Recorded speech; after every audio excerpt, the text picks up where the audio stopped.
দূতাবাসে হামলা কেন? দিল্লি না ঢাকা?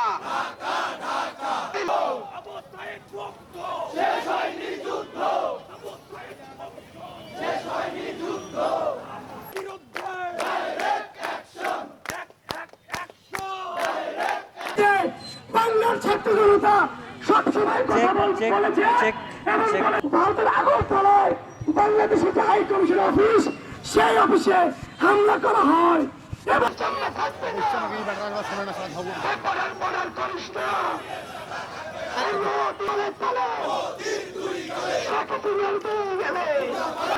থাকবে না। দিল্লি না ঢাকা? দিল্লি না ঢাকা? ভারতীয় আগ্রাসন। বাংলাদেশি দূতাবাসে হামলা চালানো হয়েছে।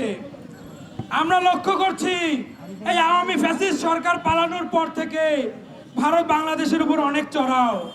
আসলে ভারত কিন্তু আদৌ আমাদের বন্ধু ছিল না, এটা আমরা বিশ্বাস করি না।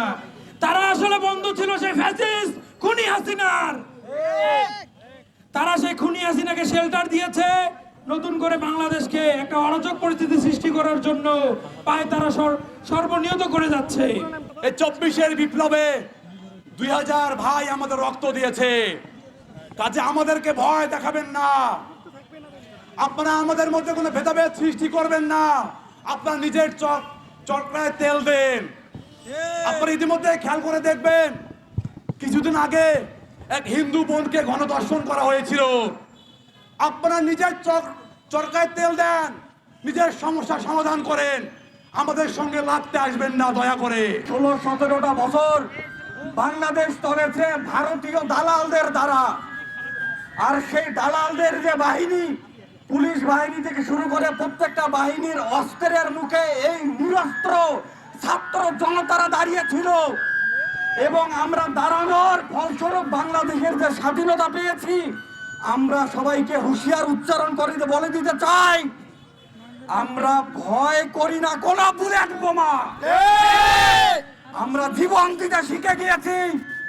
বাংলাদেশের জনগণ ভারতীয় আগ্রাসন আর কশ্চিন কালেও মেনে নিবে না। আপনারা অবগত আছেন, আজকের দিনেই আগরতলায় আমাদের যে দূতাবাস, সেই দূতাবাসে হামলা করেছে।